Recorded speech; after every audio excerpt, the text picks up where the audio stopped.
Graça e paz, irmãos. Graça e paz, amém? Está abençoado?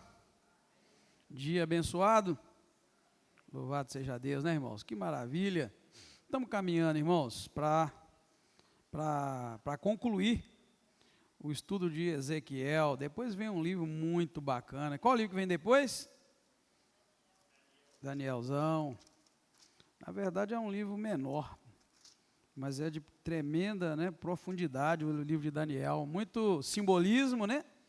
E aí nós vamos trabalhar esses simbolismos aqui conosco. Hoje mesmo, o capítulo 40 tem muito simbolismo para nós. E eu até pensei, né, em passar assim mais geral, mas depois eu falei, não, poxa vida, né, não dá. A gente precisa aprender com um pouco dos símbolos que tem nele, porque assim como o livro de Daniel, né, tem as semanas de Daniel, famosa, né, a gente precisa aprender um pouco com esse simbolismo, né, irmãos, para a gente poder caminhando na palavra de Deus. Muito bem, capítulo 39 e 40, o que nós vamos ver nesses dois textos? O juízo final contra Gog, né? Nós já vimos, né, na semana passada, que Gog é uma referência a um líder, né? E Magog é uma região. Apesar do significado espiritual lá de Apocalipse, né, os dois vão falar de guerra, de luta contra o povo de Deus. O capítulo 38 apresentou isso, um levante contra o povo de Deus. E o de Apocalipse vai ser também um levante contra o povo de Deus, lá no fim dos tempos, né, volta outra vez o nome Gog e Magog, para fazer referência de um levante contra o povo santo, o povo de Deus. Nesses dois capítulos, então, nós vamos ver isso, né? O juízo final contra Gog, e o capítulo 40 vai mostrar a visão da restauração do templo, ou do templo restaurado, né? Então, nós vamos acompanhar isso. Quando Ezequiel tem a visão de um homem com uma corda de medir, e ele sai medindo o templo, lembrando os irmãos que lá atrás nós vimos, né, Deus se afastando do templo, né? Os irmãos estão acompanhando o estudo, não estão perdendo, né? Essa semana eu fui fazer uma visita para um irmão, cheguei lá, o cara estava assistindo o estudo, e aí a mulher dele falou, ei, pastor, já é a terceira, quarta vez que ele assiste. Eu falei, poxa vida, hein? Você gostou, né? Ele vem, ele assiste e ainda vem em casa. Lá no capítulo 10, nós vimos que a glória do Senhor se retirou do templo. Desde então, e os irmãos sabem que o templo, irmãos, é o centro é o coração de Jerusalém até os dias de hoje. O povo de Israel sonha em reconstruir o templo, porque eles sabem que no dia que eles reconstruírem o templo lá em Jerusalém, desde essa época bíblica já era assim, o centro, o coração de Jerusalém é o templo. Então é um lugar disputado até hoje entre os muçulmanos, entre os cristãos e entre o povo judeu. E o sonho deles é reconstruir o templo, só que lá é uma área meio que, acho que talvez eu poderia chamar de uma área neutra. Na verdade, aquela área ali, a área territorial é de Israel, mas o local é de multiuso. Essas três religiões é que usam. Então, quem é dono, na verdade, né? Obrigado, irmão Anderson. O coração do povo de Deus, do povo de Israel, é o templo. E eles sonham reconstruir o templo, porque eles têm o entendimento que no dia que eles reconstruírem o templo, vai voltar ao serviço do templo, igualzinho estava aqui na época do Velho Testamento. Sacrifícios e tudo. E aí o Messias vai chegar para eles, é o entendimento que eles têm. Constrói o templo, o Messias vai chegar, na verdade, para nós ele vai retornar, né? Para eles ele vai chegar. Chegando o Messias, volta ao culto e aí se conclui o livramento do povo judeu. É isso que eles têm expectativa. E de acordo com o entendimento deles, está tudo preparado. O Messias voltou, ele que vai ordenar o culto no templo. É uma coisa bonita, irmãos, tá? Ele é que vai ordenar o culto, ele vai ordenar o sacerdote descendente de Arão voltar a fazer os sacrifícios. Esse é o sonho deles, né? É o desejo deles. Então, mas no capítulo 10, nós vimos que a glória de Deus se retirou do templo. A glória de Deus se retirar do templo, irmãos, é o fim para Israel, porque na verdade o templo, como eu disse, era o centro, é o coração, pulsante do povo de Israel. Nesse caso, capítulo 10, Deus se afastou. E que nós vamos encontrar hoje, no estudo, no capítulo 40, é a restauração do templo. Nós vamos ver que a glória de Deus está voltando para o templo. E tem até o tempo, né? Aqui está falado para nós quantos anos se passaram desde que isso acabou. Nós vamos ler, para não falar tudo agora de uma vez, né, irmãos? Então vamos lá. Lembrando que isso aqui é uma coisa do pastor Edgar, talvez você não vai ver isso em lugar nenhum, se vê porque já estão copiando e tudo que é bom tem que copiar, amém, queridos? O que eu digo para vocês? Aquilo ali, é isso que eu faço a vida inteira. Tudo que eu leio na Bíblia, eu procuro o conhecimento de Deus naquele texto. Em tudo você vai encontrar o conhecimento de Deus, irmãos. Até na genealogia, né? Aquela lista de nomes, por que está aquilo ali? O que se mostra de Deus, né? Tudo você vai encontrar. Então é o seguinte, você lê um versículo da Bíblia, faz essa pergunta: qual conhecimento de Deus eu posso aprender nesse versículo? O que você está me falando sobre Deus? Está mostrando Deus agindo? O que Deus está fazendo? Por que Deus está fazendo o que Ele está? Aí, irmãos, desse jeito, a gente vai crescer dentro da palavra de Deus. Se você leu algo, mas não conseguiu entender, lê outra vez, pede ajuda, procura, mas busca conhecimento para você não fazer uma leitura que não vai te dar, não vai te ter proveito nenhum. É muito bom ler a Bíblia, eu gosto. É bom ler a Bíblia com roteiro. É muito bom chamar aqui no dia 31 e vem aquele turma de gente que lê o roteiro. Porém, se você ler o roteiro inteiro e não adquirir nenhum conhecimento de Deus, poxa vida, você perdeu. Porque cada versículo, cada capítulo traz um conhecimento de Deus e você poderia ter aprendido. Então, assim, nós vamos estudar buscando qual conhecimento de Deus esses 2 capítulos me trazem e depois a parte de baixo, qual doutrina fundamental da Bíblia esse texto está trazendo. Lembrando os irmãos, a primeira parte você pode dizer e pode criar. Cada um tem um conhecimento de Deus. Você pode ler um texto e ter um conhecimento de Deus, um entendimento de Deus ali. Já a outra pessoa lê e tem outro. Agora, doutrina não tem esse negócio de cada um ter uma doutrina e entender uma doutrina. Doutrina é aquela que está ali, é princípio, é base, não dá para mexer em doutrina. Amém, queridos? Doutrina da Bíblia é doutrina da Bíblia. O que a Bíblia fala sobre santificação é aquilo. O que a Bíblia fala sobre pecado é aquilo. Né? O que a Bíblia fala sobre como é que o empregado deve tratar o patrão e o patrão tratar o empregado é aquilo, é doutrina. Não dá para a gente inventar. Né? Como é que a gente deve tratar o vizinho, como é que a gente deve tratar a questão dos muros que a gente tem em casa. Né? A Bíblia fala sobre isso, irmão? Tem doutrina sobre divisa, sobre muro? Tem, tá vendo, irmão? E é doutrina, não dá para mexer. Se alguém te perguntar, o que a Bíblia faz? Ah, meu vizinho está me perturbando, não sei o que a Bíblia fala? Aí você vai buscar doutrina na Bíblia. Se te perguntar, o que a lei do país fala? O que a lei da cidade fala? Você vai ter que buscar.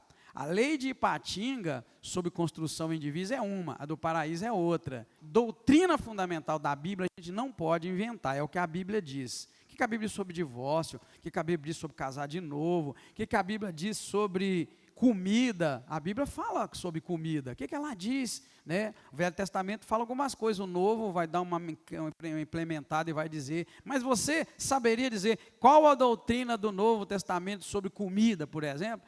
Que comida que é doutrina a gente não pode comer no Novo Testamento? Só o sangue.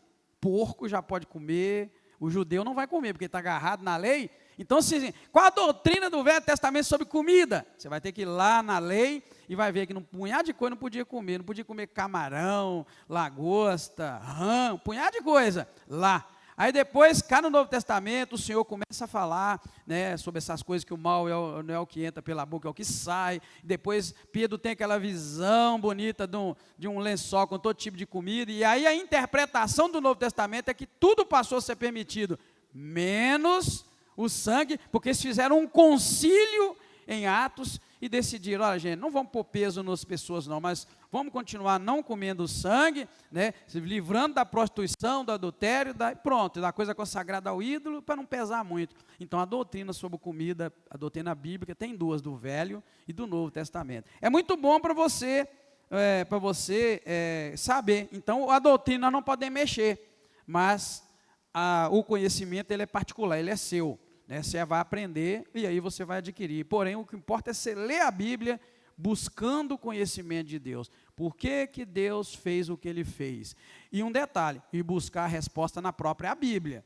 Porque se você vê lá no Velho Testamento que Deus mandava matar uma cidade inteira, e você perguntar, mas por que que Deus fez isso? E você buscar o conhecimento fora da Bíblia, você vai escutar a opinião carnal. Você tem que entender por que que Deus fez daquilo de acordo com a própria Bíblia. A Bíblia que vai te responder por que que Deus fez aquilo. Aí a gente vai entender que Deus nunca quis matar ninguém, mas em geral aquelas pessoas morreram por causa do próprio pecado delas, como punição, como nós estamos vendo aqui, como punição por algo que eles fizeram errado no passado e não se arrependeram. Aí Deus vai lá e visita a iniquidade dos pais nos filhos, até a terceira e a quarta geração. É Bíblia, é doutrina, né? Se alguém te perguntar assim, Deus visita a maldade de um pai no filho, qual a doutrina bíblica?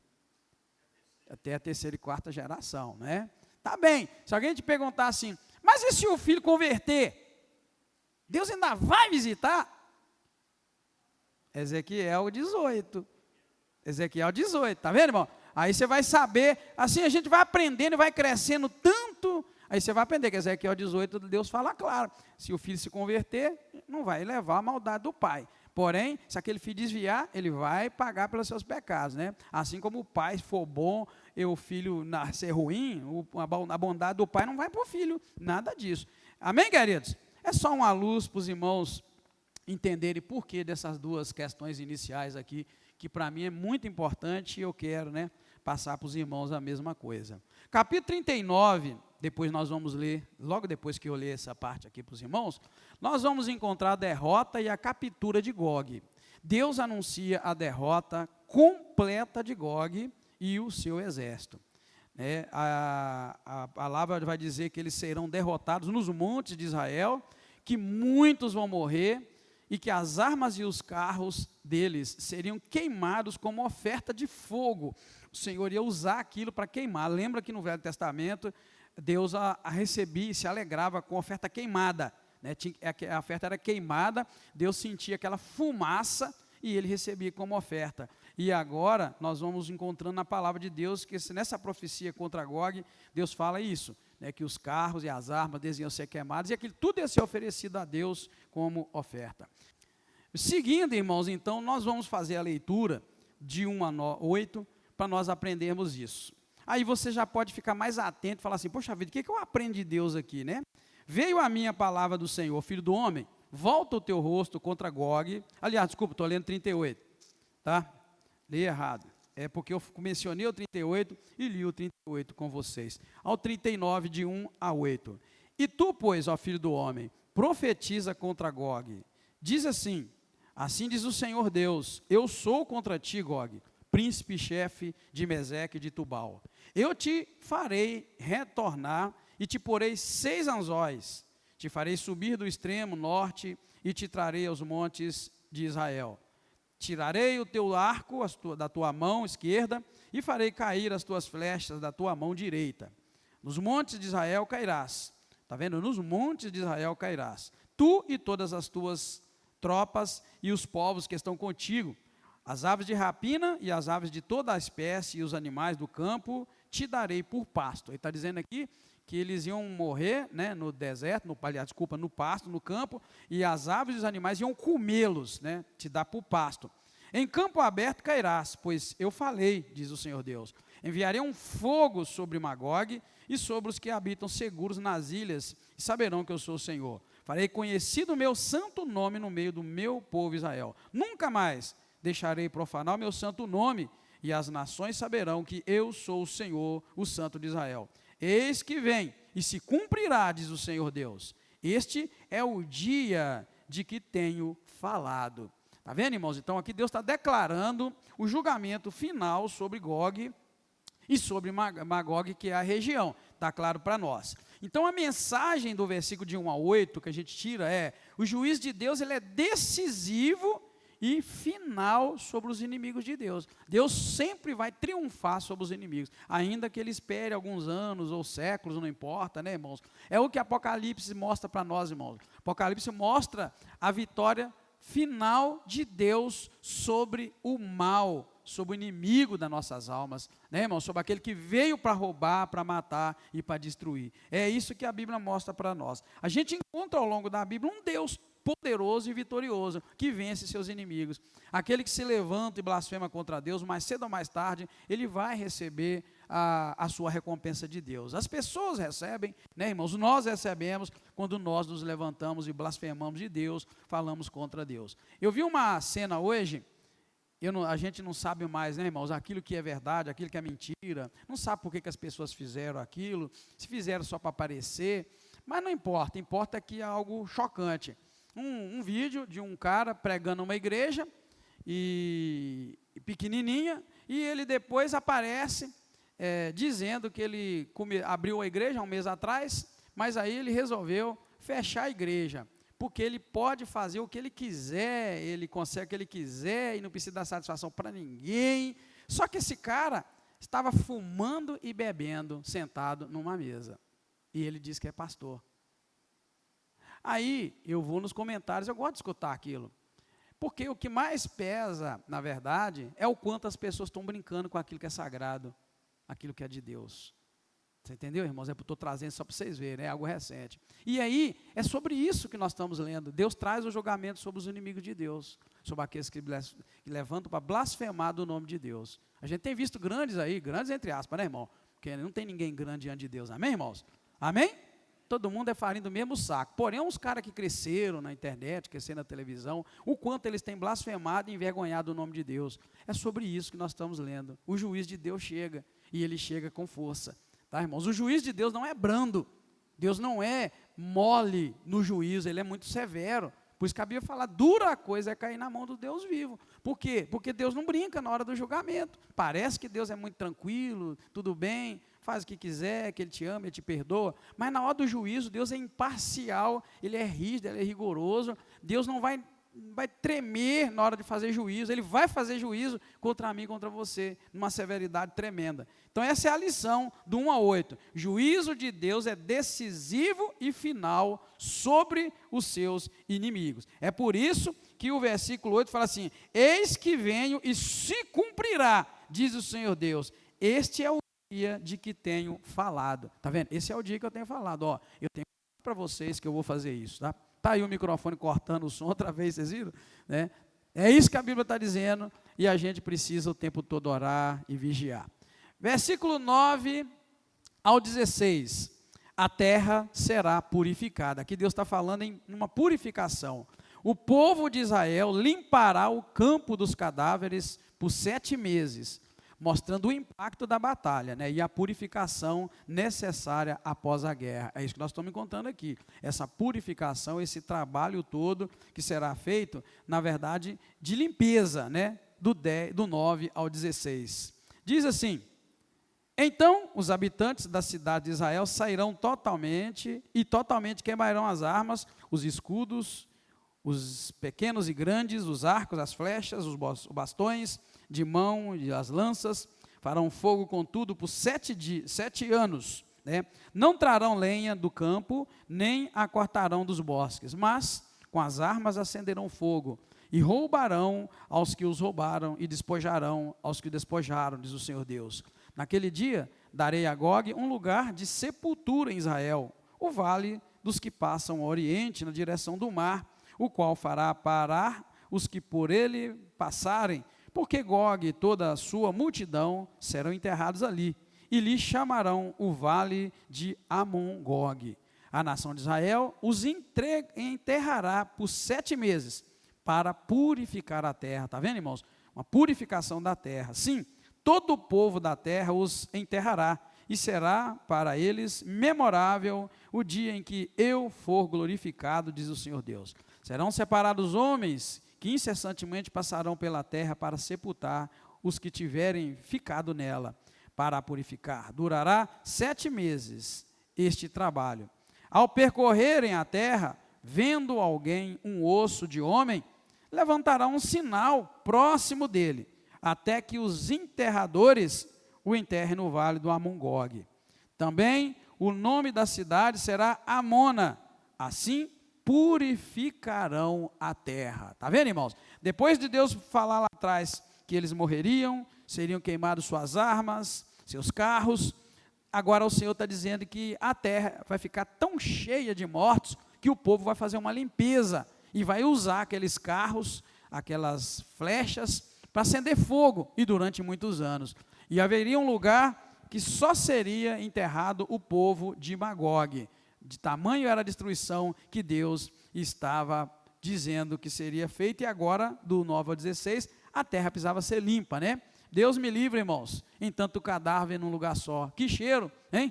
Que cheiro horrível. Quem já sentiu cheiro de cadáver? Eu já. Já sentiu? É horrível, né, irmão? Eu já senti 2 vezes. Eu senti de morto mesmo, era criança, lá em Amorés, alguém morreu, caiu no rio, aliás, caiu não. Eles jogaram um cara no rio e mataram. Depois tiraram o rapaz de lá, quando boiou, e aí passou perto da minha casa. Menino, nunca esqueço daquele cheiro horrível, passou no carro aberto, que ele tem cheiro terrível. E depois eu vi quando eles foram tirar, sepultar uma pessoa na mesma tumba, né? Tumba, que é a coisa bonita, sabe? Foi sepultar uma segunda pessoa e ainda tinha restos mortais ali que tem, meu Deus do céu, que coisa horrível, irmãos, tá? Porém, é isso que Deus está mostrando para nós, do 9 ao 16. A terra precisava ser limpa, porque estava cheia de morto, né? E o simbolismo aqui é o quê? Que essa limpeza profunda, que na verdade era uma limpeza física, tá, irmãos? Era uma limpeza física. Estava limpando o lugar onde havia mortos, onde havia carros. Essa limpeza profunda que era física, ela também tem um significado espiritual, porque nós estamos aqui no capítulo 39, preparando para a restauração do templo, que será no 40. Então essa limpeza aqui, ela não tem um simbolismo só física, ela também tem um simbolismo espiritual. Lembra lá, no Velho Testamento, Jesus expulsando o demônio de um cara, que ele vivia no meio de sepulcro? Você pode notar, irmão, e quando o porco, quando a legião quis sair do rapaz, e pediu para entrar onde? Você notou que demônio gosta de coisa suja? Tá, irmão? Então a limpeza aqui tem um significado também espiritual. Casa muito suja, tem simbolismo nisso, né? Geralmente ninguém que está cheio da graça de Deus gosta de viver numa casa suja.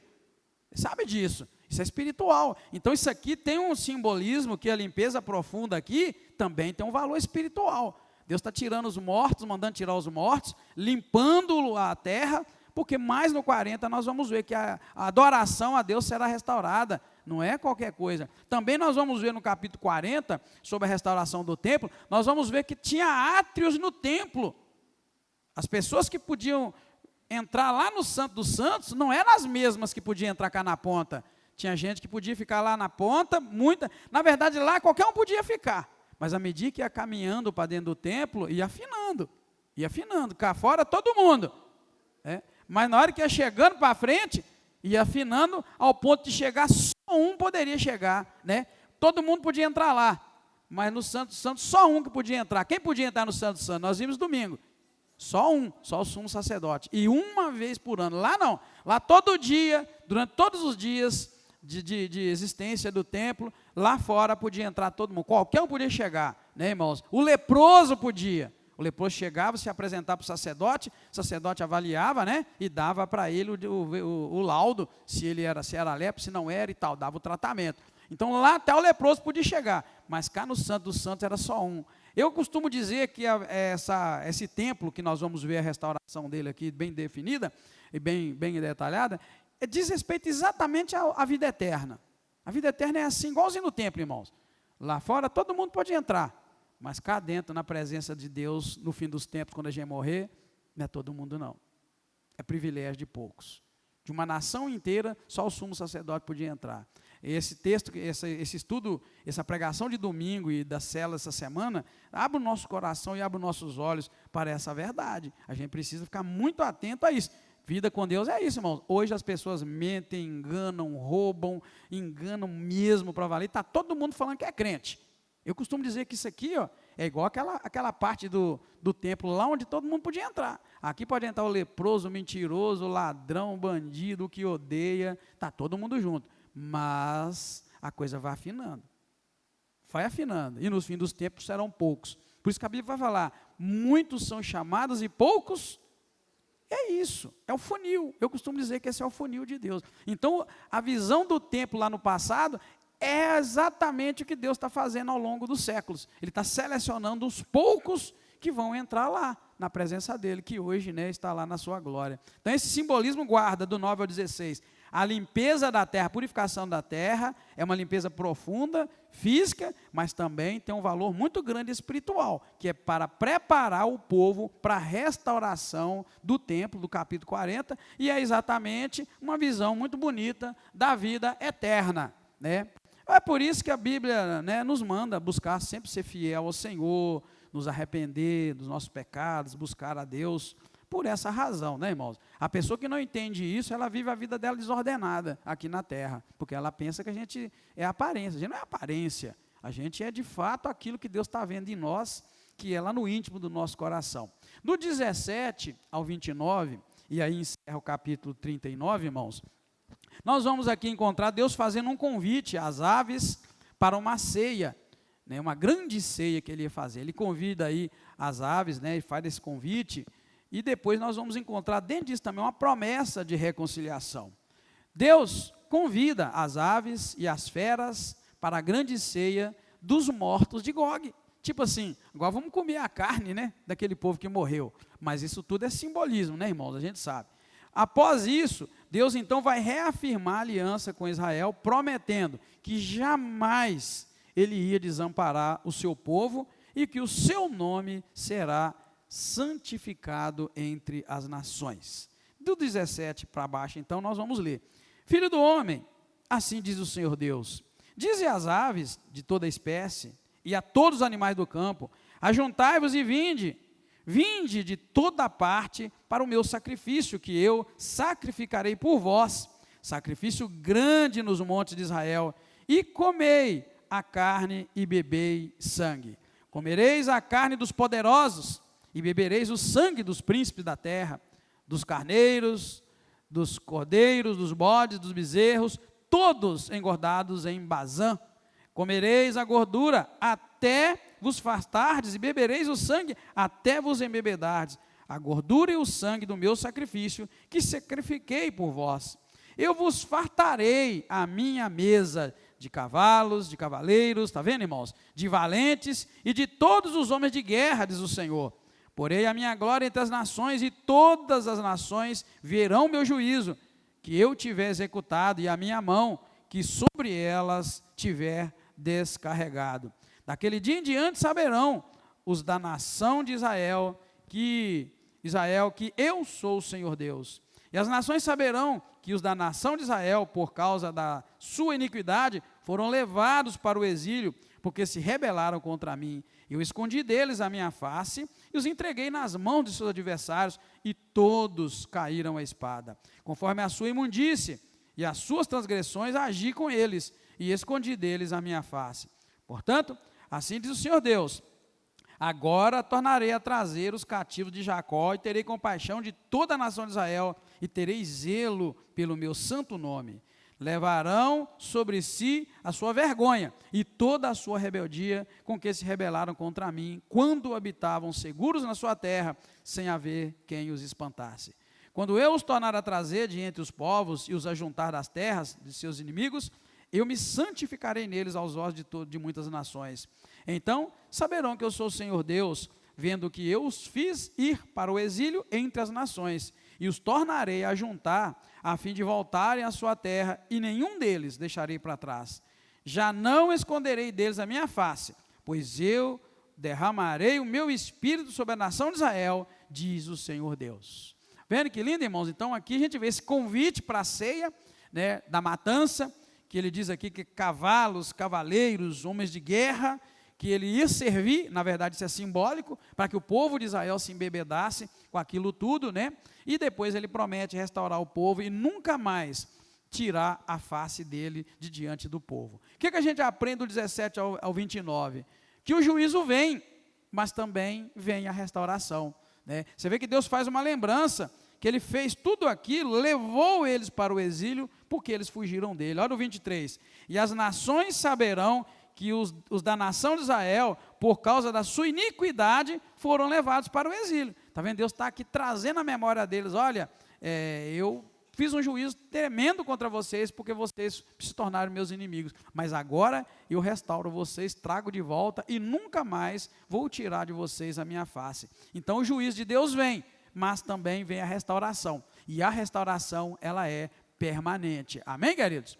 Guarda isso no seu coração, o juízo de Deus, ele é momentâneo, mas a restauração e a bênção de Deus, ela é eterna, ela é permanente. Bobo é quem quiser viver debaixo do juízo de Deus, viver pecando, né, irmãos? Porque Deus não vive fazendo juízo sobre nós todo dia, Ele nos julga. Você já notou que Deus deixa acumular e nos julga, né? Está vendo isso? Ele deixa acumular maldade e nos julga. Ele deixa acumular maldade e julga. Ele não julga todo dia e toda hora a minha vida e nem a sua e nem de uma nação. Ele parece, né, eu estou falando parece, porque esse é um entendimento de Deus ali, ó, entendimento. O que acontece? Parece que ele deixa acumular na expectativa que a gente se arrependa. Né, irmãos? Imagine só, se você pecasse e Deus te punisse. Quem estaria vivo aqui hoje? Eu, pelo menos, eu te falo por mim, por você eu não posso. Talvez você é muito santo, talvez você seja muito santo, mas eu não. Se fosse assim comigo, se eu pecasse, Ele me punisse há muito tempo, eu já estaria queimando no fogo. Então guarda isso é doutrina. O juízo de Deus, ele é momentâneo, mas a graça é para sempre. Você perde ela porque você quer. Ele não vive te julgando todo dia, mas Ele vive derramando sua graça todo dia, toda hora. Entendeu para entender, entendeu, irmão? Deu para entender. E aí nós temos aprendido pela Bíblia, não tirando da cabeça, mas um conhecimento que tem aprendido, que parece que ele deixa acumular, dando oportunidade para um arrependimento. Aí, em determinado momento, ele resolve, julgar, e julga. Mas o juízo dele não é permanente. O juízo dele é momentâneo, né? E depois ele vai, estende a sua graça e dá mais uma oportunidade para nós. Isso vai terminar, né, nos fins dos tempos. Aí não vai ter mais isso. Mas é o que a gente vive hoje. Então isso é um entendimento de Deus, apesar que não está escrito lá, esse entendimento veio aqui agora para eu falar para vocês, que a gente sabe, mas às vezes não para pensar, né? Mas guarda isso, tá no seu coração, isso vai ser muito útil, tá? Guarda isso, o juízo de Deus é momentâneo, mas a graça dele é permanente, é eterna, porque no dia que você cair numa encrenca danada, você vai precisar disso. Amém, irmão? Amém? Guarda isso debaixo de 7 chaves, no dia que você falhar, eu espero que você nunca falha, mas você vai falhar também, né? Aí você lembra dessa palavra, poxa vida, a misericórdia do Senhor, não é o que a Bíblia diz? As misericórdias do Senhor são a causa de nós não sermos consumidos, né? É como se Deus fosse mais misericórdia do que juízo, é mais ou menos isso, né? O juízo é momentâneo, a ira de Deus é momentânea, mas a graça dele é eterna, é permanente, né? Vamos pular para o capítulo 40, porque esse aqui é um pouquinho grande, até mesmo a leitura, mas eu não podia passar assim por cima. A gente poderia só falar que esse texto fala da visão do templo, né? Mostrando o templo restaurado, que as medidas são assimétricas, é tudo perfeito, mostrando o quanto Deus é perfeito. Poderia resumir assim, mas eu acho que aí perderia a essência do nosso estudo, porque a gente poderia só passar por alto, não vamos fazer isso. Do 1 ao 16, então, lembrando que o capítulo 40 vai falar da restauração do templo, essa visão da restauração do templo. Aqui não é ainda a restauração do templo, é a visão da restauração do templo, que tem muito simbolismo. Então, do 1 ao 16, nós vamos ver sobre o chamado, né, do profeta, a porta oriental, ele vai falar de uma porta oriental, vai falar de um muro, né, e aí nós vamos entender que isso é a reintrodução da presença de Deus. Lembro outra vez que lá no capítulo 10, nós vimos que a glória de Deus foi retirada do templo. Ela saiu, ela se afastou. Vou ler para você o 10:18. Diz assim: então saiu a glória do Senhor da entrada do templo e parou sobre os querubins. Ali, irmãos, foi um momento de tristeza. Ali é a morte do povo de Israel espiritual. Deus saiu do templo. Lembra que eu falei para vocês que o templo, o coração de Israel, do culto, estava no templo? Ali estava presente de Deus. Então o 10:18 mostra para nós ali o fim. A pior coisa que a gente leu em Ezequiel até agora é o 10:18. Então a glória do Senhor saiu do templo, saiu da entrada. Por onde ela entra, ela saiu, né? Então isso é um uma pancada. E agora, então, nós estamos vendo nesse simbolismo todo a reintrodução da presença de Deus. Nesse texto, nós vamos ver que Ezequiel é transportado em espírito a um monte muito alto, onde ele viu uma cidade edificada. E aí está marcado o tempo, era o 25º ano do cativeiro e 14 anos após a destruição de Jerusalém. Está tudo no versículo 1, olha, no 25º ano do exílio, ou seja, estava há 25 anos na Babilônia, no 10º dia do mês 14, no 10º dia do mês, 14 anos depois que a cidade foi conquistada. Está vendo? Eu resumi tudo ali. Era o 25º ano do cativeiro e 14 depois de Jerusalém ter sido destruída. O que acontece? Aparece para Ezequiel um homem com aparência de bronze. Esse homem tinha uma corda de linho na mão, uma vara de medir, e ele guiava o profeta, dizendo, assim como está no versículo 4, filho do homem, vê com os teus olhos e ouve com os teus ouvidos, tudo o que te mostro é para mostrares à casa de Israel. Então a visão que ele vai ter aí é essa visão. E aí nós vamos ler que ele vai ver muro, a porta oriental, e ele vai vendo um punhado de coisa. E tudo isso tem um simbolismo também com valores espirituais muito grandes. Então vamos ler lá, do 1 ao 16, né? No 25º ano do exílio, no primeiro ano, no 10º dia do mês, 14 anos depois que a cidade foi conquistada, nesse mesmo dia, veio sobre mim a mão do Senhor e me levou para lá. Em visões de Deus, me levou à terra de Israel. Olha bem, mas estava na Babilônia. Deus pegou e levou ele em visão, lá na terra de Israel. E me pôs num monte muito alto, sobre ele, para a banda do sul. Havia uns, como edifícios, que apareciam e que pareciam uma cidade. Quem sonha e anota sonho, já viu que é muito assim, hein? Quem sonha e anota, nota que a gente vê coisas, e aí quando você tem riqueza de detalhes, você anota, você vê que é mais ou menos isso, né? E ele está falando que foi levado, e levou ele a uma visão, e ele vai decifrando ela.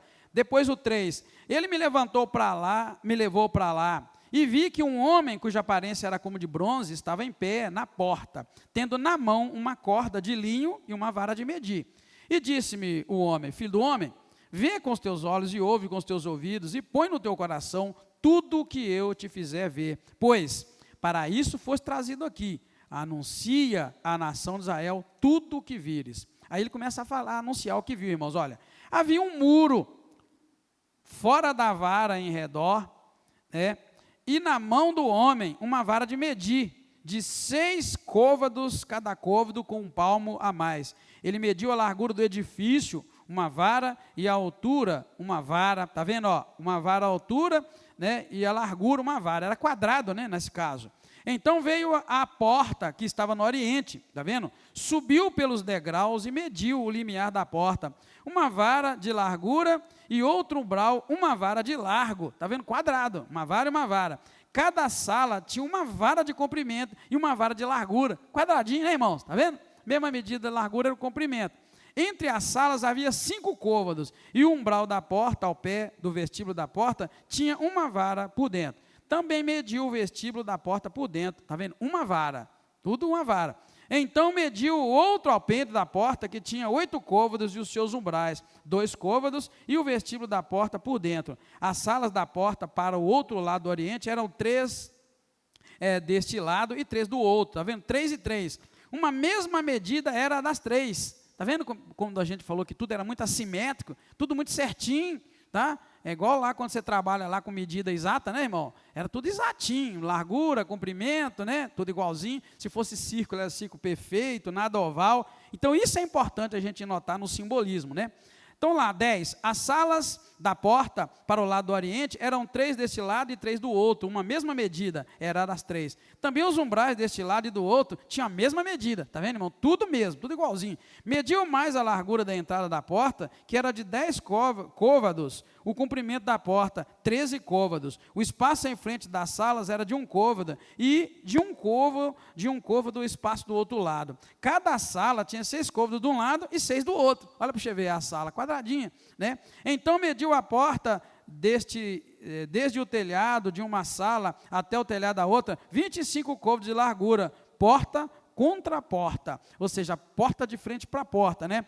Mediu também o vestíbulo 20 côvados, em torno do vestíbulo da porta estava o átrio. A distância da entrada da porta até o extremo do pórtico da porta interior media 50 côvados. Havia também nas salas janelas e nos seus umbrais, dentro da porta ao redor, e do mesmo modo no pórtico, está vendo? Ó? Do mesmo modo, ou seja, a mesma coisa que tinha lá, tinha também no pórtico. As janelas estavam à roda pela parte de dentro, e nos umbrais havia palmeiras. Está vendo? Até o 16, nós vamos guardar aqui, para a gente ver essas portas, essas medidas, e a montanha, né, que ele foi levado numa montanha, ele começa dizendo lá em cima, né, que o Espírito levou a um monte muito alto, versículo 2, em visões Deus me levou da terra de Israel e me pôs sobre um monte muito alto. Vamos lá no simbolismo, o monte vai lembrar lugar de comunhão com Deus, lembra o Monte Sinai?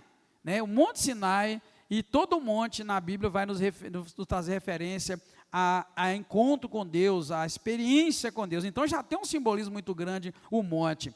O homem de bronze que chega perto dele para falar com ele, né, no versículo 3, né, e ele me levou para lá e vi um homem cuja aparência era como um homem, como a do bronze. Então esse homem de bronze representa aqui, pode ser um anjo do Senhor ou um mensageiro divino, que Deus queira, né, que estava ali conduzindo ele para uma ordem agora espiritual, algo novo, essas medidas, esses lugares que para ele tinha grande significado. Então, a montanha, monte, lembra comunhão com Deus, esse homem representa aí um mensageiro de Deus, não vamos dizer o próprio Deus, né, mas vamos falar um mensageiro de Deus que ia guiando ele por todo lado.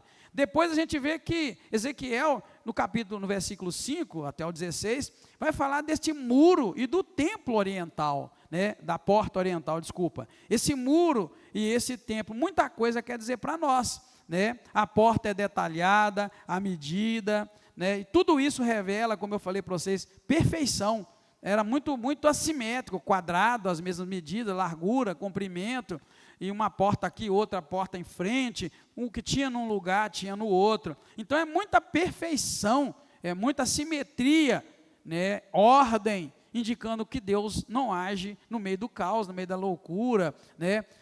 Eu gosto muito bonito lá no Novo Testamento, quando vai falar dos dons espirituais, a Bíblia vai falar para a gente, fazei tudo com ordem e decência. Então você vê que isso expressa muito Deus, ordem, decência, coisa organizada. Então isso é muito, muito significativo para nós, tá, irmãos? Guardar isso. E por que aqui fala de uma porta do Oriente? O Oriente na Bíblia é o lado da glória de Deus. É muito importante a gente guardar isso, tá? O Oriente é o lado da glória de Deus. É dali que a glória do Senhor partiu, quando eu falei para vocês no versículo 10, ou melhor, no capítulo 10. Então saiu a glória do Senhor da entrada do templo e parou sobre os querubins. É por ali que a glória de Deus saiu, e é por ali agora que nós estamos vendo que ela vai retornar. Se você adiantar o texto um pouquinho, mas não é para hoje, mas só para a gente ter uma visãozinha, no 43 a glória de Deus vai voltar para o templo, tá? Nós estamos vendo 39, Deus limpando a terra, preparando o povo. O 40, nós estamos vendo uma visão da restauração do templo e a glória de Deus retornando para o seu templo. E no 43, se você virar sua Bíblia lá, você vai ver que ele vai ver a glória de Deus voltando. E o texto vai começar assim: então me levou à porta que olha para o Oriente, e eu vi a glória do Deus de Israel vindo, olha bem, irmãos, vindo do Oriente. E aqui nós estamos acabando de ver que ele está vendo agora as medidas da porta do Oriente, a porta por onde a glória de Deus vai voltar. Oh, que maravilha, amém, queridos? O Senhor vai voltar, amém, irmãos? Da mesma forma que os discípulos viram ele subindo, ele vai voltar. Pela mesma porta que ele foi, ele vai voltar. Olha que significativo, hein? Verdade, né? Lição espiritual desses versículos que nós lemos do 1 ao 16. A gente pega aqui que o templo começa a ser revelado, tá, irmãos? Começa a ser revelado. E o local que ele começa é exatamente desse ponto que nós estamos vendo aqui, simbolizando o recomeço da comunhão com Deus, da volta, né, da comunhão com Deus. Ou seja, Deus está voltando para o lugar dele, que é no meio do povo de Israel, né? Deus está voltando para o lugar dele, que é no meio do povo de Israel. Tudo que era ruína até então, agora começa a ser reconstruído. Por isso as medidas, né? Por isso nós estamos vendo Ezequiel, vendo aquele homem com uma vara de medir e ele medindo. E isso tudo bonito, bonitinho, dentro do padrão de Deus, tudo de acordo com a vontade de Deus, tá bom? Seguindo, do verso 17 ao 31, agora nós vamos ver os pátios, que é o espaço da santificação progressiva. Poxa vida, eu tinha um estudo sobre louvor e adoração, sobre isso aqui, mas sabe o que é você perder as coisas que você tem? É inacreditável, né, irmãos? Eu acho que é porque eu passei de um computador por outro, fui passando, eu perdi. Mas isso aqui tem um significado tão grande, um simbolismo tão grande, que nós vamos ver o quê? É como se fosse uma santificação progressiva. Lembra que eu falei que lá na entrada no pátio do templo, qualquer um podia entrar, mas à medida que ia adentrando ali, era selecionado quem entrava. E a gente precisa entender que é assim que funciona o acesso à presença de Deus. Não é todo mundo, irmãos, que tem acesso em todo o tempo na presença de Deus, não. Essa semana eu estava atendendo alguém, na verdade estou atendendo mais de uma pessoa com tentativa de suicídio, e essa pessoa está muito desesperada da vida, que a vida só reservou coisa ruim e não presta, e essas coisas todas, né? Mas aí, essa pessoa que já teve uma experiência em igreja, nem vou falar experiência com Deus, porque tem muita gente que tem experiência com igreja, mas não tem experiência com Deus, é diferente, né? O que nos sustenta é a experiência com Deus, não é a experiência com igreja. Igreja vai te decepcionar, todas elas, inclusive essa.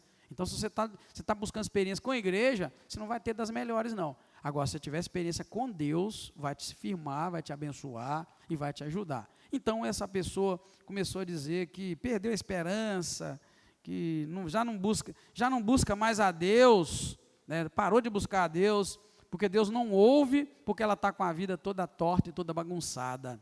Falei, poxa vida, hein? O cara tem esse pensamento, hein, irmãos? Não conhece Deus, né? Quem acha que está com a vida toda torta e bagunçada, não pode orar porque Deus não ouve, não conhece Deus. Por isso eu estou começando os estudos falando, qual conhecimento de Deus nós podemos tirar? Quem ensinou para as pessoas que quem está com a vida torta, toda arrebentada, não pode procurar Deus, que Deus não ouve? Quem ensinou isso? Acabou com a pessoa. Hein? Essa é a questão. Então, houve um tempo em que as pessoas achavam que conhecia Deus, não conhecia. Esse acesso que nós estamos falando aqui, você pode notar que no Velho Testamento, o leproso, ele podia chegar lá na ponta. Ele não podia chegar cá no Santo dos Santos. Isso quer dizer o quê? Que o leproso espiritual, o doente espiritual, o que está no seu pecado, ele precisa ir a Deus. Ele só não vai chegar lá. Mas ele vai encontrar Deus lá na entrada. De que forma? Lá era simbólico. O sacerdote recebia, avaliava e dizia, você vai ficar 7 dias lavando com água e depois você vai voltar. Essa pessoa do sacerdote, irmãos, que está lá na ponta para pegar o leproso espiritual, o bagunçado, é quem? Quem está lá na porta? Jesus. Ele está lá. Nós não vimos que ele abriu o acesso para cá? Você não entra direto, mas entra por ele. Lembra que nós falamos sobre isso? Eu sou o caminho, a verdade e a vida? Então Jesus está substituindo o sacerdote lá da ponta. O cara chega todo arrebentado, todo podre no último nível. Ele não vai chegar lá, não dá. O caminho, lembra que eu coloquei ele assim, Jesus é a ponte que nos liga a Deus. Eu acho que eu coloquei isso aqui na parede. Então, é o sacerdote lá na porta. O cara não vai chegar cá, mas ali ele vai ser recebido pelo Senhor Jesus, que vai fazer essa intercessão por ele. Se o cara ali receber a libertação, a cura da sua lepra, ele vai poder entrar cá na presença de Deus.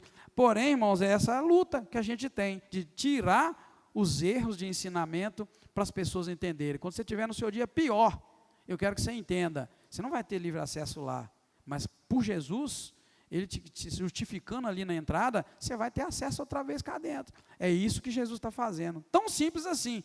Porém, peguei um cara desesperado da vida, com poucos minutos de conversa, tive que ajudar a pessoa a nunca mais querer morrer nesse sentido.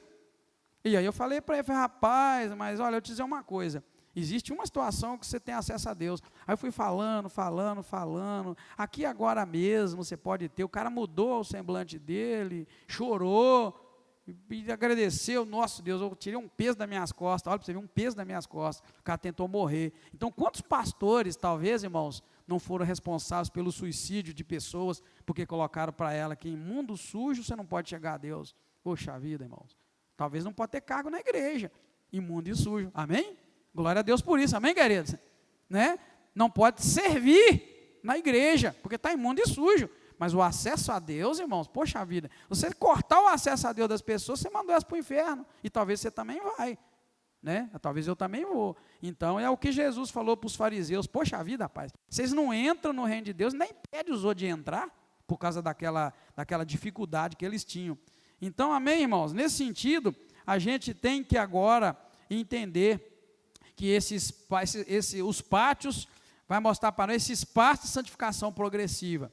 Ezequiel é levado a ver o ato exterior e o ato interior, 2 lugares, exterior de fora, interior mais de dentro, e com as suas galerias, suas câmeras, ele vai ver também lá pavimentos, câmaras, portais, voltados para o norte, sul e leste, e esses lugares eram para o povo se reunir, enquanto os sacerdotes ministravam mais adiante. Está vendo que bacana? Por isso que eu falei esse simbolismo, eu tinha que conseguir um estudo lá, para a gente poder ter esse estudo outra vez. Então era assim, um lugar onde o povo reunia, enquanto os sacerdotes ministravam mais adiante, sempre mais adiante. A entrada era para todos, ia afinando mais adiante, até chegar a um lugar que só um podia entrar uma vez por ano, e com a vida muito preparada, era um preparo enorme, para ele não cair duro e morrer, né? Então vamos ler, do 17 ao 31, então me levou ao átrio exterior, havia nele salas, pavimento feito no átrio ao redor, 30 salas havia naquele pavimento, olha o tamanho disso, irmãos, 30 salas havia naquele pavimento, o pavimento ao lado das portas era a par do comprimento das portas, o pavimento era inferior, então mediu a largura, desde a dianteira da porta inferior até a dianteira do átrio interior, por fora, 100 côvados do lado do oriente e do norte. Quanto à porta que dava para o norte, no átrio exterior, ele mediu o seu comprimento e a sua largura, as suas salas, 3 de um lado e 3 do outro, e os seus umbrais e os seus pórticos eram da medida da primeira porta, de 50 côvados, era o seu comprimento e a largura de 25 côvados. As suas janelas, os seus pórticos e as suas palmeiras eram da medida da porta que dava para o oriente, subia-se para ela por 7 degraus, e o seu pórtico estava diante dela. Estava a porta do átrio interior, em frente à porta do norte e do oriente, mediu de porta a porta 100 côvados. Então ele me levou ao sul, e vi que havia ali uma porta que dava para o sul, e mediu os seus umbrais e os seus pórticos, conforme essas medidas. Havia também janelas ao redor dos seus pórticos, como as outras janelas, 50 côvados de comprimento e a largura 25 côvados. De 7 degraus eram as suas subidas, e os seus pórticos estavam diante deles. Tinha palmeiras, uma de um lado e outra do outro, nos seus umbrais. Também havia uma porta no átrio interior que olha para o sul, e mediu a porta de porta a porta para o sul, 100 côvados. Então me levou ao átrio interior pela porta do sul, mediu a porta do sul conforme essas medidas. As suas salas e os seus umbrais e os seus pórticos eram conforme essas medidas. Tinham também janelas ao redor dos seus pórticos, o comprimento era de 50 côvados e a largura de 25 côvados. Havia pórticos em redor. O comprimento era de 25 côvados e a largura de 5 côvados. Os seus pórticos estavam na direção do átrio exterior, e havia palmeiras nos seus umbrais, de 8 degraus eram as suas subidas. Está vendo, irmãos? Precisão de medidas, tudo muito bem detalhado. O simbolismo aqui é muito grande, como eu falei para vocês. O templo, ele reflete, na verdade, isso que eu acabei de dizer, hierarquia de santidade. O povo, os sacerdotes e o santo dos santos. O povo ficava num lugar, os sacerdotes ficavam mais no meio servindo, e tinha o santo dos santos que ninguém servia lá. Uma vez por ano, um sumo sacerdote entrava. Lembrado? Né, irmãos? Então, veja bem. E aí, então, hierarquia no templo, uma hierarquia de santidade. Todo mundo podia estar lá naquele pátio, mas de repente o lugar ficava mais restrito, aí tinha só os sacerdotes ministrando, oferecendo sacrifícios e tudo, e depois tinha o Santo dos Santos, o lugar mais restrito ainda, que ali ninguém entrava, só podia entrar de uma vez por ano. E um só, escolhidinho, direitinho, dentro também da hierarquia. O sumo sacerdote era uma determinada pessoa. E com a morte daquele sumo sacerdote, outro era levantado na hierarquia. Nada podia fugir desse princípio. Então, irmãos, a gente entende que cada espaço desse representa uma hierarquia de santidade. Por isso nós colocamos ali a santificação progressiva. E eu tenho um desafio para você, o espiritual. Dentro dessa hierarquia do templo, que na verdade é a hierarquia do céu, eu queria te perguntar, você está lá no primeiro pátio, onde todo mundo pode entrar, os leprosos, você está mais no meio, onde os sacerdotes ministram, e ali as pessoas também se apresentam, né, para oferecer suas ofertas. Onde você está? Ou você está lá já no Santo dos Santos, onde o sumo sacerdote podia entrar uma vez por ano, e hoje que Jesus abriu o caminho, a gente pode entrar. Isso, irmãos, é um termômetro espiritual tremendo. Se você está lá, você está no início da caminhada. Você já está no meio aqui, já andou bem. Mas se você entendeu bem as coisas e está lá no Santo dos Santos, você está numa comunhão tremenda com Deus, reconhecendo que Jesus é a ponte, Jesus é o caminho, está indo com Ele, está no lugar que, se por acaso você cair duro, você já está lá na presença de Deus. Por isso que o crente tem certeza da salvação, ou não. As pessoas de outras religiões não gostam de falar que crente tem certeza da salvação. Você tem por isso. Você sabe que você está lá fora, no pátio, onde todo mundo pode entrar. Você sabe que você está cá dentro, no meio, onde se apresentam os sacrifícios ao Senhor, através de um mediador, através de um pastor, através de um sacerdote, através de uma ajuda.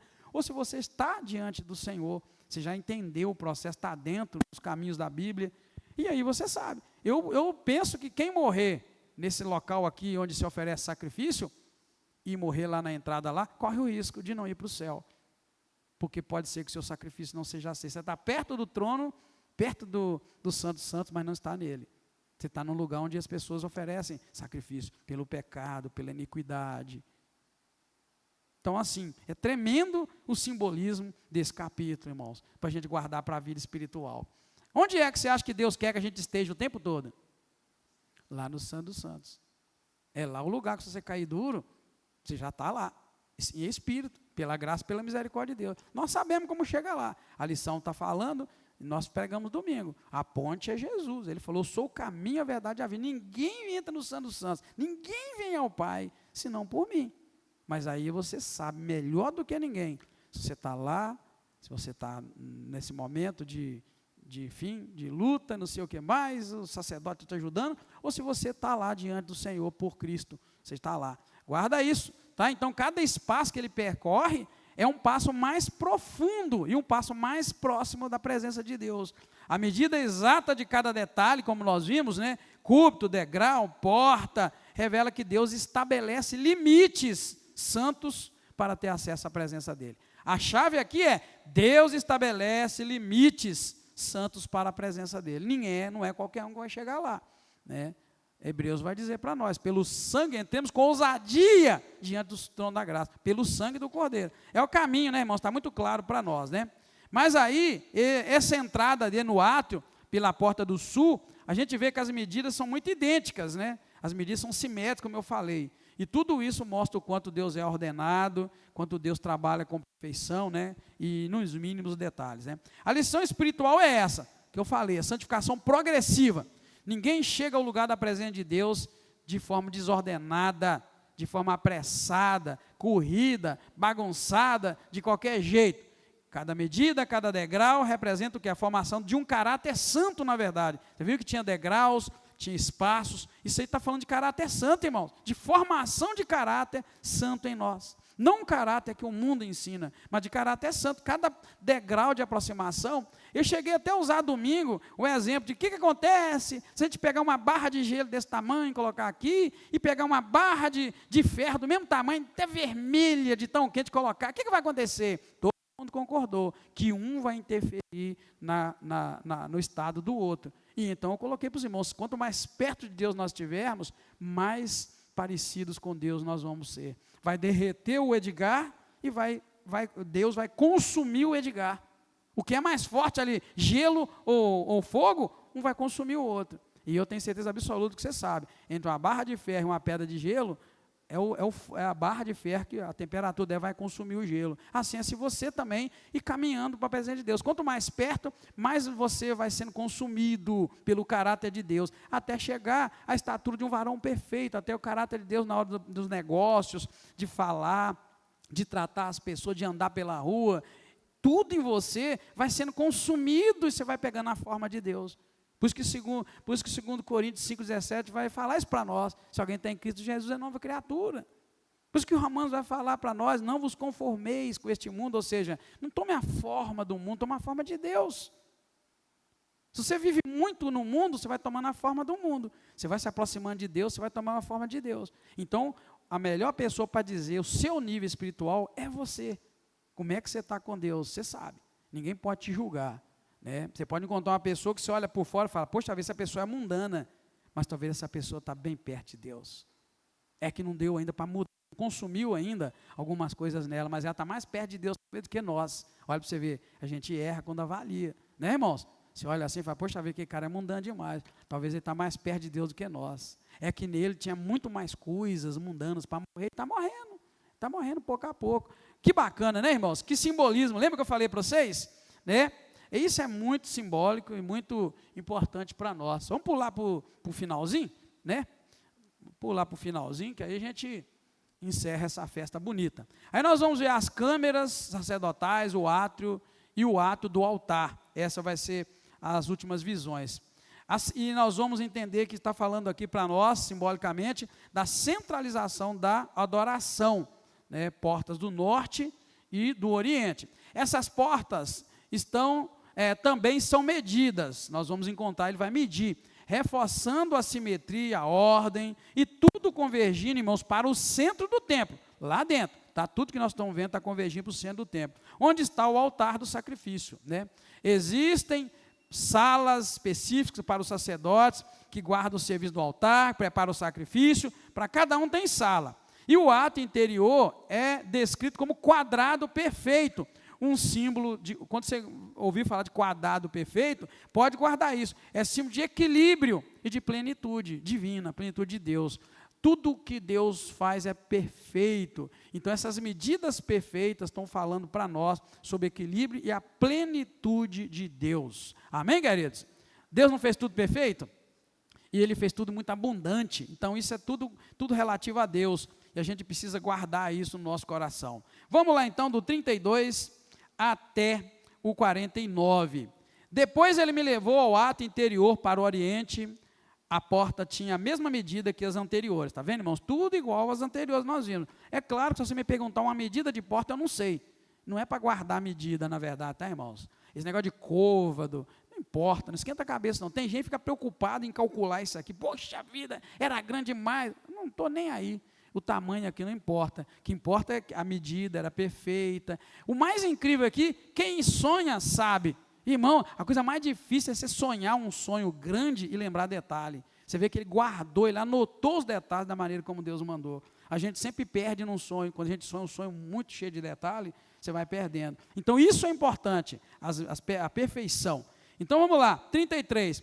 Também as suas salas e os seus umbrais e os seus pórticos tinham as mesmas medidas. Havia também janelas ao redor dos pórticos, o comprimento de 50 côvados, a largura de 25 côvados. Os seus pórticos eram no átrio exterior. Também havia palmeiras nos seus umbrais, de um e de outro lado, e eram as suas subidas de 8 degraus. Então me levou à porta do norte e a mediu. Ela possuía as mesmas medidas das outras. Viu, irmãos? As mesmas, tudo muito assimétrico. Como também as suas salas, os seus umbrais, os seus pórticos, também tinha janelas em redor. O comprimento era de 50 côvados e a largura de 25 côvados. Os seus umbrais eram no átrio exterior. Também havia palmeiras nos seus umbrais, de um e de outro lado, e eram as suas subidas de 8 degraus. A sua sala e a sua porta estavam junto aos seus umbrais, aos umbrais das portas, onde lavavam o holocausto. No pórtico da porta havia 2 mesas de um lado e 2 mesas do outro, para nelas se degolar o holocausto e a oferta pelo pecado e pela culpa. Também, do lado de fora da subida para a entrada da porta do norte, havia 2 mesas. Do outro lado, que estava no pórtico, havia 2 mesas, 4 mesas de um e 4 mesas do outro lado. Os lados da porta, aos lados da porta, 8 mesas sobre as quais imolavam o sacrifício. As 4 mesas para o holocausto eram de pedras lavradas. O comprimento era de 1 côvado e meio, e a largura de 1 côvado e meio, e a altura de 1 côvado. Sobre elas se punham os instrumentos com que se imolavam o holocausto e os sacrifícios. Os ganchos eram de 1 palmo de comprimento e estavam fixos por dentro, ao redor, e sobre as mesas estavam a carne da oferta. Fora da porta interior estavam as salas dos cantores no átrio interior, que estava ao lado da porta do norte. Isso aqui eu tenho vontade de fazer na igreja. Olha, fora da porta interior estava a sala dos cantores.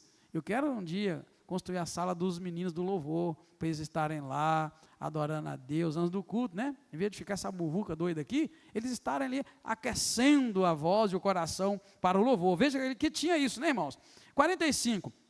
Ele me disse: esta sala que olha para o sul é para os sacerdotes que têm a guarda do templo. A sala voltada para o norte, porém, é para os sacerdotes que têm a guarda do altar. Estes são os filhos de Zadok, que se chegam ao Senhor dentro dos filhos de Levi para servir.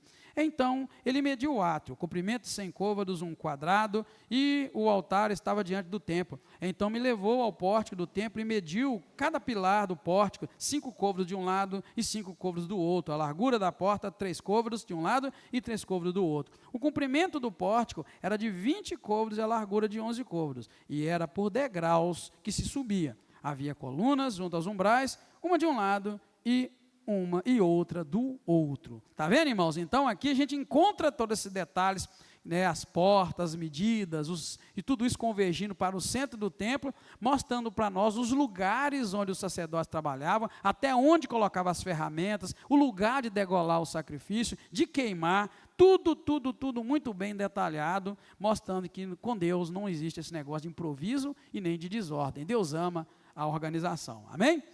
Dentro disso, então, nós vamos encontrar o simbolismo. Por exemplo, o centro do templo é o altar, né? O centro do templo é o altar, e a gente precisa guardar isso, né? Símbolo da adoração, do sacrifício. É onde o povo podia oferecer o seu sacrifício. Tudo lá, como eu disse, está convergindo para o ponto em que o povo ia sacrificar a Deus, mostrando que toda a restauração visa, na verdade, a adoração, tá, irmãos? Isso tudo aqui está mostrando o quê? Que Deus está restabelecendo o lugar para o povo adorar, para o povo estar presente e adorar, né? Por fim, Ezequiel é conduzido para a entrada do templo, ele vê as colunas, os degraus, marcando o quê? Realeza, imponência, né? Não sei se você notou como é que é bonito uma casa que tem degrau, né? Dentro dela, hoje não tem muita casa assim mais, hoje eles estão pensando mais em fazer casa, né? A não ser aquelas casas que de fato o lote é menor, mas a coisa eu acho tão bonita, uma casa com degrau. A sua tem degrau, não tem, irmã?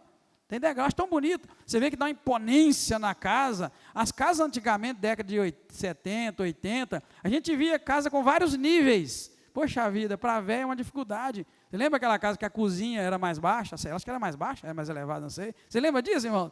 Era mais baixo, não era? A irmã lá lembrou. As casas vários níveis, agora a gente pensa no velho. Então isso tudo vai lembrar a gente imponência, dignidade, a casa de Deus, degraus para subir, né? E agora o profeta então está se encontrando nesse lugar, que na verdade é o limiar da presença de Deus. Lembra lá, o lugar do povão lá, o lugar do sacrifício bem perto do Santo dos Santos. Então está mostrando o quê? Agora o povo vai estar no limiar da presença de Deus. Vai estar aqui nesse lugar de que todos que vão sacrificar chegam, e logo ali está a presença de Deus. Por isso que eu te falei, você está onde? Você está lá onde todo mundo vai? Você está no limiar da presença de Deus, onde se adora, sacrifica? Ou você está, onde todos podem, aliás, adorar e sacrificar? Ou você está já na presença de Deus? Hoje nós não podemos estar, irmãos, em lugar nenhum, senão lá na presença de Deus, porque o acesso foi aberto, amém? Eu não sei se eu coloquei esse ponto, coloquei. Isso aqui é só uma síntese teológica do capítulo 40, irmãos, só porque é muito símbolo. Então nós estamos aqui, o tema que são essas medidas e os locais, e o significado que eu falei. Medidas e simetrias mostra ordem, santidade, perfeição, ordem divina. Tudo que é de Deus tem proporção e propósito. Sempre que você lê essas medidas, não fica preocupado com o tamanho, nem com as figuras, mas marca as medidas que essa perfeição quer dizer isso. Isso é o significado. Porta oriental, como nós vimos, simboliza o retorno da glória de Deus e do acesso à presença de Deus. Foi por lá que Deus saiu, no capítulo 10, 40, nós estamos vendo tudo sendo preparado numa revelação, e no 43 nós vamos ver, Deus vai voltar por ali, por onde ele saiu. Então, o simbolismo da porta oriental é muito grande. Pátios e câmaras é o caminho progressivo de santificação e consagração, é o que eu falei para vocês do estudo que eu dei lá há muitos anos, e hoje a gente vê, lá fora todo mundo entra, no lugar do sacrifício aqueles que estão apresentando o sacrifício pelo seu pecado e tal, de gratidão, que é o limiar entre a presença de Deus, que naquele tempo só o sumo sacerdote podia entrar, ninguém ia lá, até aqui você podia chegar, que é os pátios e as câmeras, cada lugar alguém podia ficar. Nós vimos aqui que tinha uma salinha que era só dos cantores, tinha uma outra que era para o sacerdote, depois tinha os lugares, cada pecinha. Poxa vida, irmão, Deus é muito perfeito, Deus, com todo respeito e a palavra, Deus chega a ser chato, né, irmão? E a gente às vezes acha uma pessoa meticulosa no serviço a Deus, às vezes quando você encontrar alguém que é muito meticuloso no serviço a Deus, você vai achar essa pessoa chata. Não, é que ela se parece um pouco com Deus. Deus gosta de hora. Eu sou chato com horário, menino do louvor, ou não? Meticuloso, irmão, tem que ser. Tem que ser. Se nós falamos que o culto vai começar às 19, não é 19h01. Meticuloso, tudo de Deus é muito certo, você está vendo aqui? Então isso tudo mostra que o caminho de santificação é progressivo, e a gente vai aplicando isso na vida. Também você vai começar a ser meticuloso, né, na sua devocional, na sua oração, na sua busca, e isso é ser parecido com Deus. Isso é ser parecido com Deus, guarda isso. O altar, nós vimos aqui no centro, né, irmãos, o significado é a adoração e o sacrifício, que é o coração da comunhão com Deus. Crente que não sacrifica, crente que não adora, crente que não está ali na busca, tem algo errado com ele, porque isso é ter comunhão com Deus, é sacrificar, é abrir mão, é se esforçar, é se empenhar, sabendo que a nossa tarefa aqui na terra é só essa mesmo, de que você morrer, meu filho, você vai viver eternamente com o Senhor, gozando de alegria, não vai ter luta, não vai ter doença, não vai ter dor, mas aqui Ele te pôs aqui só para adorá-lo, amém, queridos? Pôs a gente aqui para sacrificar, apanhou aqui, dá o outro lado, né? Alguém te agrediu, sofre a agressão, vai para o joelho, Deus se agrada de ver, é o altar, e o centro da comunhão com Deus é o altar, né? Por isso que de vez em quando, que eu não sou muito de chamar para vir aqui na frente, mas de vez em quando eu uso essa palavra, que o altar significa sacrifício, dá um passo, vem aqui na frente, vamos orar, porque a atitude da pessoa de sair do lugar e vir aqui, ela está falando para Deus, poxa vida, Deus, eu estou disposto a pagar um preço. Às vezes o preço é a vergonha, às vezes é aquela pregação que te constrangeu, o Espírito Santo de Deus está te falando, você tem a oportunidade de levantar e falar, poxa vida, eu vou perder a minha vergonha toda e vou lá. Lembra a mulher de fluxo de sangue? Quantos riscos aquela mulher de fluxo de sangue, irmãos, não sofreu para ela ser curada? 12 anos doente, médico nenhum resolveu, 12 mesmo, né? Sofrendo com a doença. Ela se arriscou, assumiu um punhado de coisa e foi curada, né? Naamã, poxa vida, você viu? O cara mandou ele entrar numa água de um rio porco, barrento, ele foi e foi curado. Então, a maioria das vezes, Deus quer nos demonstrar isso, né? E que a adoração é isso, é sacrificar, e ela é a comunhão com Deus, é ela que nos aproxima de Deus, tá bom, queridos? Vamos partir então para lá, para a gente responder. Conhecimento de Deus, você pode ter o seu, e ele é muito bem-vindo, tá? Toda vez que você lê. Nós vimos que Deus é vencedor absoluto sobre todas as forças inimigas, no capítulo 39 nós vimos isso, né? Como ele vai vencer Gog, e mostra para nós que o juízo dele revela a glória dele, né? E prepara o caminho para a habitação do seu espírito entre o povo. O que ele faz no 39, destrói o povo inimigo e limpa a terra, para depois ele restaurar a adoração no capítulo 40. E o 40 vai mostrar para nós que Deus é o Deus da ordem, da santidade e da presença. E na presença de Deus tem que ter ordem. Irmãos, é tão bonita essa questão que eu falei para você, Deus parece até chato com os detalhes e a perfeição, e eu falei para você, quando você encontrar alguém também assim, não acha essa pessoa chata, porque ela está se aproximando de Deus e aprendendo. Irmãos, Deus é tão assim puro, perfeito e gosta tanto de ordem, que lá na lei da guerra, lá no Velho Testamento, Deus pensou Até como é que o povo ia fazer cocô lá na mata quando estava na guerra? Quem lembra o que ele falava lá? O que ele falou para fazer? O cara tinha que levar uma espada, mas tinha que levar uma pazinha. Porque quando a barriga doeu lá na mata, lá na floresta, ele não fizesse cocô e o cocô ficasse solto. Mas Deus fala por quê? Por que ele fala que não podia deixar o cocô lá? Por causa da presença dele, ele fala. Porque ele ia estar no meio do povo. Poxa vida, irmão, se Deus se preocupa até com o cocô da gente, para onde vai, a gente precisa aprender de Deus. Ele falou, por causa da presença, que ele estava no meio do exército de Israel. Ele era santo, ele era puro e não queria cocô no meio do povo. É bem verdade que tem um valor aí, um valor sanitário, né, irmão? Deus, na verdade, a lei é muito questão de saúde. Tá, irmãos? É muito questão de saúde. Mas isso é para um outro estudo. Mas guarda isso, tá, irmãos? Deus é Deus de ordem, de santidade. Ele revela um templo perfeito como símbolo da restauração completa da comunhão com Deus. Faz toda a diferença, irmãos, a gente conhecer Deus pela Bíblia, né? Doutrina fundamental, ela é muito parecida com tudo que a gente viu e será, porque a doutrina, a gente não mente, a gente não inventa, não acrescenta, né? É o que está na Bíblia. A gente está vendo aqui o quê? Deus é o Senhor vitorioso, e agora nós estamos vendo que Deus também é santo. Não que ele também é santo, ele está se mostrando assim. Ele derrota definitivamente o mal, manifesta a sua glória, restaura o templo da sua presença, para então ele habitar entre os homens que lhe pertencem, habitar entre as pessoas que pertencem. Isso é uma doutrina, é isso que Deus faz o tempo todo. Ele é Senhor, ele é vitorioso, derrota o mal, né, manifesta a sua glória e restaura o templo para as pessoas estarem diante dele, servindo e adorando. Amém, queridos? Deus abençoe a sua vida em nome de Jesus.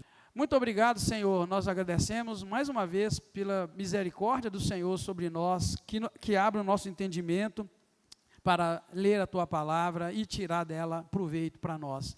Obrigado, o Teu Espírito Santo, Ele pode fazer isso, e nós sempre pedimos que o Teu Espírito Santo nos ajude, cada leitura que fizermos, possamos aprender, ter um conhecimento do Senhor, aprender alguma doutrina, e nos ajuda a colocar em prática os ensinamentos da Tua palavra. Obrigado, quero agradecer por cada vida que pôde estar aqui, que o Senhor nos edifique ainda mais durante a noite, na nossa cama. Fala conosco, meu Senhor. Intercedemos pelo pastor Orestes, te agradecemos pela cirurgia que foi bem, e cremos no milagre da cura na vida dele, Pai. A Lia, nós oramos por ela, é uma serva do Senhor, tem sofrido com aquela doença. Ó Deus, dá a ela descanso do seu sofrimento, da dor. É uma oração que dói o nosso coração fazer, mas se este é o fim que o Senhor escolheu para ela, dá descanso a ela de toda a dor, Pai. Sabemos que o Senhor é poderoso e pode curar, não há nada impossível para o Senhor, mas esclarecemos diante do Senhor o nosso coração, pedindo que ela não sofra, que não haja dor, que o Senhor possa aliviá-la dessa dor, seja com a cura ou levando a tua filha, Pai, para morar com o Senhor. Lá não haverá choro, não vai haver ranger de dentes, é só alegria na tua presença. Obrigado mais uma vez, recebe a nossa gratidão. Leva o teu povo em paz e nos guarda, Pai, até a volta do Senhor. Mais uma vez te agradecemos, em nome do Senhor Jesus Cristo. Amém. Obrigado, irmãos. Deus abençoe. Em nome de Jesus, dá uma ótima noite para todos.